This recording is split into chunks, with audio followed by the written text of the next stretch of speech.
Jeremy, honey, do you have any idea when you'll be returning home? Your father doesn't appear to be well. We've taken him to the hospital. Do you think you'll be able to make a visit?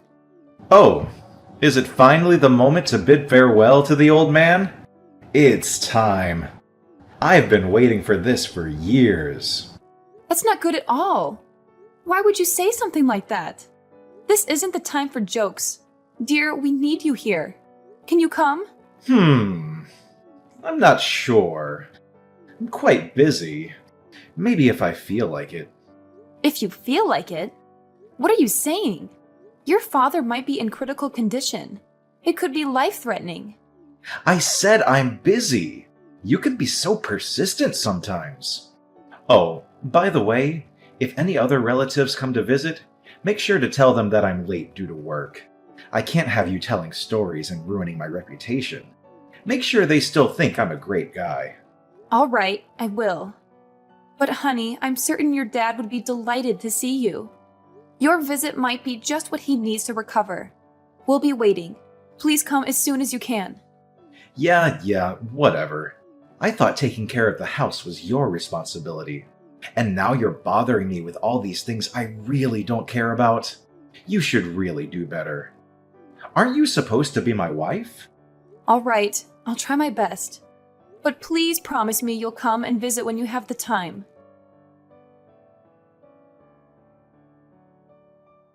Are you at home? Yes, I am. Is something the matter? I thought you had taken the day off from work. It's clear you've been extremely busy with your job lately. You left in the middle of a funeral without even saying goodbye. I should probably let you know that I've quit my job. What? Why would you do such a thing? Haven't you heard? Dad left behind a substantial fortune. I didn't know about it until now, so there's no chance you knew. There's almost $5 million in his bank account. Really? But I still don't understand why you would quit your job just like that. It doesn't make sense. Can't you see it? A poor girl like you won't ever understand. You can be so ignorant sometimes. Jeremy, I may not have inherited a fortune, but that doesn't mean I can't comprehend your decision. Money isn't the sole measure of happiness or success in life. You don't get it, Kayla. This is a game changer. With this money, I can finally live the life I've always dreamed of. No more long hours at the office, no more stress, and no more compromises. I can travel the world, start my own business, and truly enjoy the fruits of my labor. And Kayla, use your brain for once. Who needs to work when they have $5 million? I understand that having financial security can provide opportunities, but I worry that you're dismissing the value of hard work and personal fulfillment. Remember, our father worked tirelessly to build his wealth, and he also valued the importance of family and relationships. Money can bring temporary happiness, but it's the meaningful connections and personal growth that bring lasting fulfillment. You're so idealistic, Kayla. I've spent years struggling to make ends meet, constantly worrying about bills and debts. This fortune is my ticket to freedom and a life without limitations. I deserve to finally enjoy the luxuries I've always desired. I don't see where this is going. I just want you to consider the potential consequences of abandoning everything you've worked for. Success is more than just financial wealth. It's about finding purpose, making a positive impact, and maintaining healthy relationships. While money can open doors, it can't guarantee genuine happiness or fulfillment. Well, I do. I suppose I'm different from ignorant people like you who have nothing. You're pitiful. You just can't comprehend the mindset of a millionaire like me. That's why I detested living with you. Fortunately, we can finally put an end to it. Sorry, I'm not quite following. What do you mean by put an end to it? You can leave now. Get out of the house. Leave the house? Does that mean... Wow, you can actually understand something. Yes, it means I'm kicking you out. I don't need you anymore. I am about to be able to get whatever I want with this money. I have no need for you. Wait, are you serious about kicking me out? Yes, can't you read? It's practically guaranteed that I'll inherit Dad's fortune. I'm the eldest in the family, and I took care of him in his final years. That leaves a good impression when it comes to dividing his assets. But you didn't take care of him. I was the one who took care of your dad all these years. So what? You're not his actual family, just my wife. If you took care of my dad, then good. It means I trained you well. It also means my brother will have fewer chances of getting anything. I doubt he'd be getting anything. So from now on, I'll live a happy life with Dad's $5 million. But what you're basically telling me is that as soon as you thought that you were going to inherit the $5 million, you decided to kick me out. Is that correct? Yes, that's what I've been telling you for the past couple of hours. Anyway, now that you finally understand why I don't need you anymore, it's time to arrange our divorce. And no, don't worry about the costs. I'll cover all the fees. I'll even give you an extra $50,000 if you leave promptly. Really? You're willing to do that for me? I have money to spare, unlike you, but once you accept the money, that'll be the end of it. We won't have any further conversations, okay? Can I ask a few more questions? You seem eager. Have you been planning this divorce for a while? But we didn't really have time to have a child. I was busy taking care of your dad, and you were rarely home. Enough with the excuses. Just get out of the house, will you? You'll have to leave eventually because I'm going to sell it. Sell it? Why? It holds so many precious memories with your dad, probably more than I have. Don't you want to keep it? I'm preparing to buy a new house, and I need the proceeds from selling this one to help with the mortgage. I'm offering you $50,000, so stop complaining. It might be a significant sum for someone like you, but consider it as compensation for me cheating. I knew that you were really deceiving me the whole time.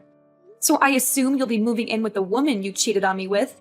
Feeling jealous now? It doesn't matter. You'll be out of the house, and you won't have anything to do with me for the rest of your miserable life. It's only been 5 days since your dad passed away, and you're already planning to sell the house. I wanted to give you the benefit of the doubt, but it's clear you don't care about your father. You're talking too much. I no longer consider you my wife. You have no say in anything. I suppose you want me to thank you for taking care of Dad, but that was the one and only useful thing you did. Now that it's over, I have no reason to keep you. The $5 million is practically already mine. Just be smart for once. Take the $50,000 and leave. All right, then I agree to the divorce. That took you long enough. I want you to pack your things and be out of the house by the end of the day. Is that clear? Yes, I understand. Then fine. I'll prepare the documents and send them to you. Or maybe I'll leave them on the kitchen table when I leave. When will you transfer the $50,000 to my bank account? The sooner the better. My current savings should be just enough. I can't wait until I receive the inheritance. $50,000 is nothing compared to $5 million. Then please transfer the money today. I'll accept it as compensation for you cheating on me. Thank you for taking care of me, even though there really isn't much to thank you for. What on earth is happening, Kayla? What? I thought we agreed to not contact each other after the divorce. I still haven't received my inheritance. Have you heard anything from the attorneys? You better not hide anything from me. So that's the reason you reached out to me? I don't think you'll be getting anything, Jeremy. What does that mean exactly? I don't think you'll receive a single penny. I don't understand. Where is my $5 million? I've been waiting for it. Frankly, I can't fathom how you believed you were entitled to anything. I'm the eldest in the family now that Dad is gone. I should be the one inheriting his entire fortune. Dad left a will. Did you know? Obviously not. Otherwise, I wouldn't be asking you what's going on. After the funeral, a court-appointed executor paid his respects. Apparently, he was named by your dad before he passed, and he was responsible for carrying out his wishes. We scheduled a meeting to discuss the contents of the will. Don't fret, it's all been settled. Why was I kept in the dark about this? Well, you barely attended the funeral. You left early, remember? We assumed there wouldn't be much of an issue without you, so we didn't bother informing you. What the hell? According to the will, your dad decided to bestow his entire fortune upon me. It was very kind of him. I don't have time for this nonsense. Just tell me the truth. If you don't believe me, then why don't you ask your brother? He should be well informed since he was chosen to take over the family business. Are you joking? I suppose it doesn't concern you much since you never excelled at work in general, if I recall correctly. That's why your dad told you to work at a different company, right? Anyway, your brother inherited your dad's company, and I inherited his fortune. You? You inherited that 5 million? There must be a mistake. No mistake. I was the sole caregiver for your dad during his retirement years. It wasn't easy, especially since you prevented me from hiring help. The least you could have done was lend a hand, but you never bothered. Your dad remained silent, but he harbored resentment towards you for never lifting a finger or showing any concern. Why didn't he say anything? Why should he have to? You're his son. By the way, he also knew about the fact that you cheated on me. I assumed that's why he chose not to leave you anything. The lawyer mentioned a fortune of 5 million, didn't he? Yes, that's correct. However, none of that money is coming your way. I'm just guessing here, but I'm pretty sure the lawyer never mentioned anything about you being the beneficiary. Our divorce is finalized, and we have no reason to stay connected. I have no intention of associating with you anymore. Don't you dare talk to me like that, you pathetic woman! Why do you get to keep all the money? You're not even related to my dad. You hardly knew him. I should be the one receiving the 5 million, not you. If I barely knew him, why would I have taken care of him all these years? I wouldn't have done something like that if I didn't know him, right? The reality is, I knew him much better than you did, especially in his final years. It's time for you to face the facts. You're a horrible person, and this is the consequence of your actions. Fine. Whatever. I guess you knew him. But that's not what we're discussing right now. Stop going off topic. Really? I believe it's entirely relevant. You're the one who started the conversation about what happened to the money, right?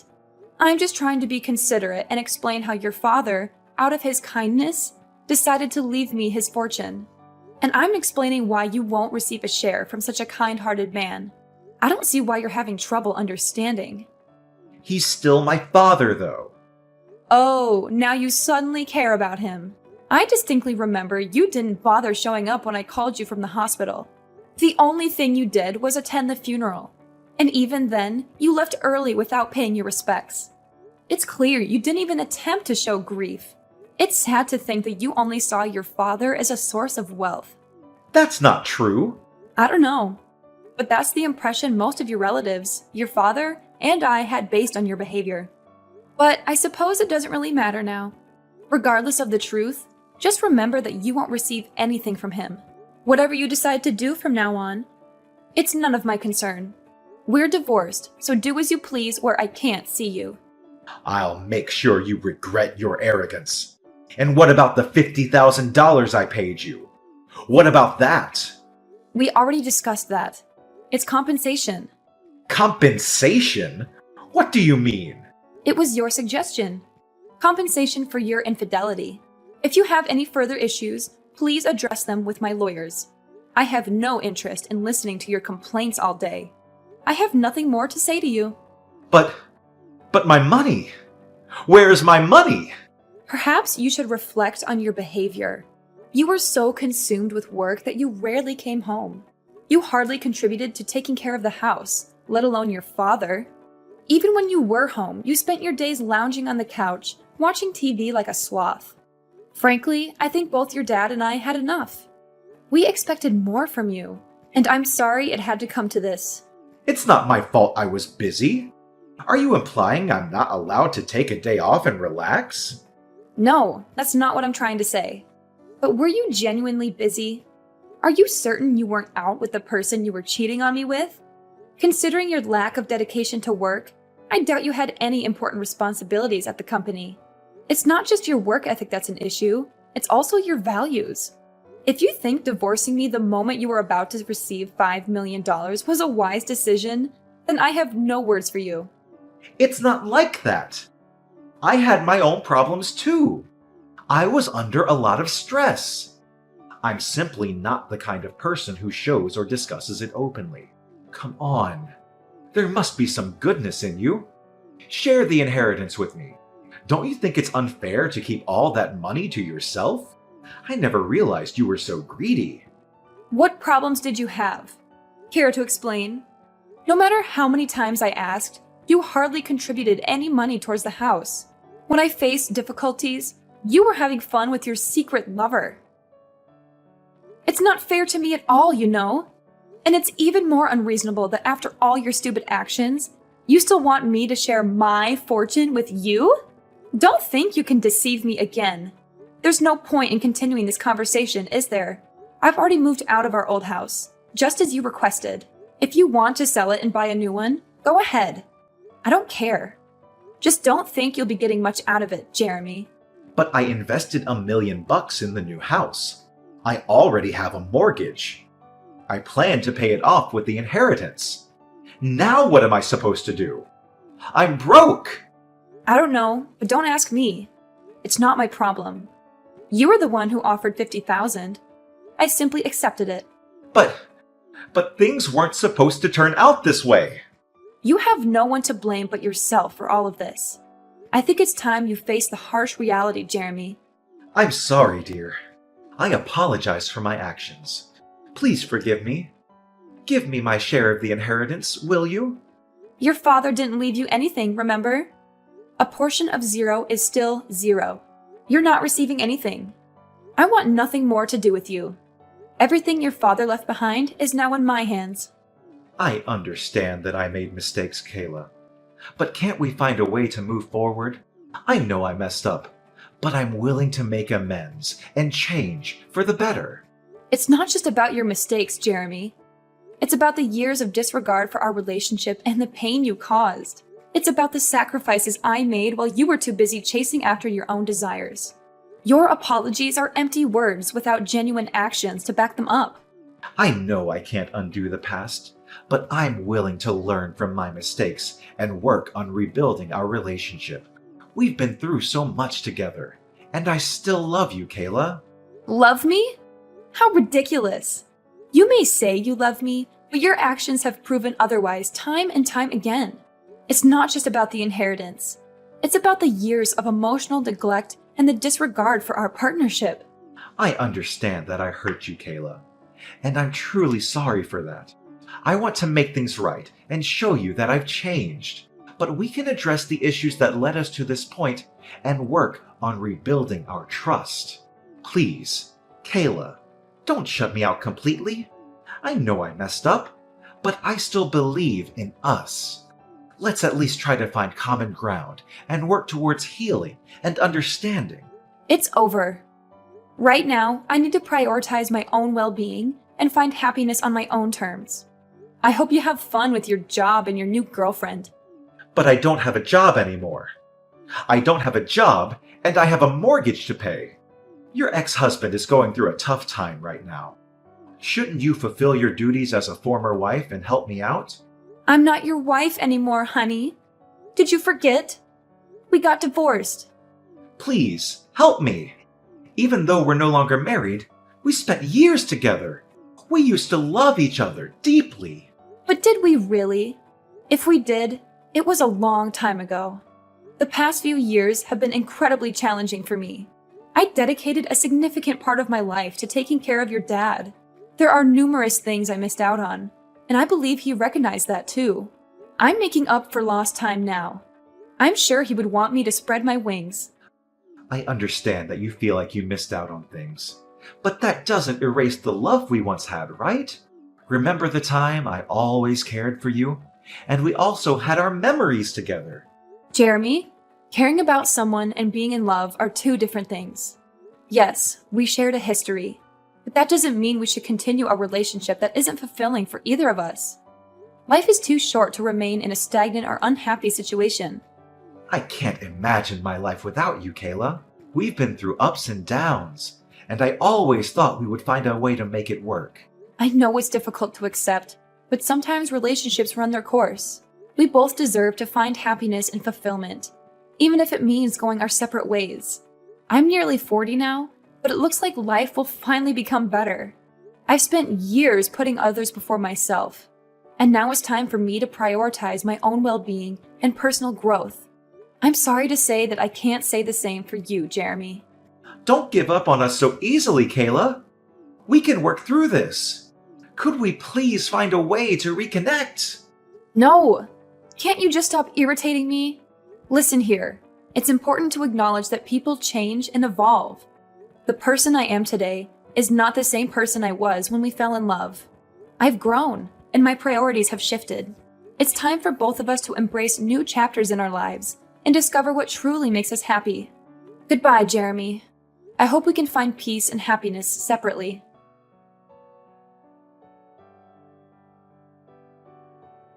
After what happened between Jeremy and me, I made the decision to block him, ensuring that I wouldn't receive any messages or calls from him.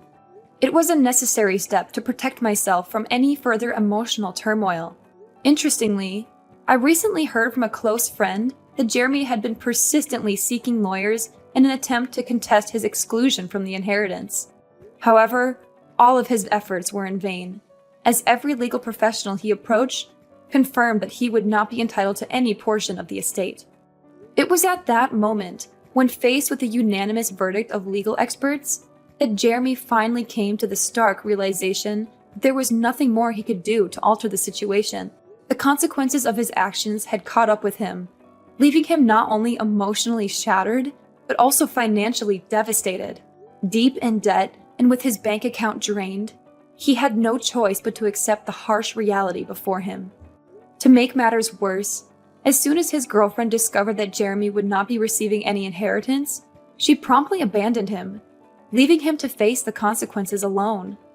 Their plans for a new house, which were built on the expectation of financial security, crumbled away, leaving Jeremy in a state of despair and uncertainty. In a desperate attempt to seek assistance, Jeremy turned to me and other relatives, pleading for help and support. However, his pleas fell on deaf ears as all of us, having witnessed the pain he had caused and the consequences of his actions, refused to extend a helping hand. With no alternative left, Jeremy found himself in the position of having to find a new job. Unfortunately, his search proved to be a challenging one, as he struggled to secure a full-time or even a decent part-time position. Eventually, he was left with no choice but to accept a job at a factory located in another state, where the working conditions were nothing short of abysmal. Day and night, he toiled tirelessly, with minimal rest, simply to make ends meet. On the contrary, I used the property inherited from my dad to establish a thriving business. With hard work, determination, and a stroke of good fortune, my venture flourished over the years. And as fate would have it, I crossed paths with a kind-hearted gentleman whom I eventually married. Moreover, I also spent an amount of money on charity and volunteering. These voluntary activities really helped me to find peace in my heart, so that I can begin a new chapter of my happy life. In essence, my goal in life is to find true happiness and make the most of the opportunities that come my way. While Jeremy's actions and choices led him down a difficult path, I choose to forge ahead, learning and growing from my experiences, and honoring the blessings that have come my way.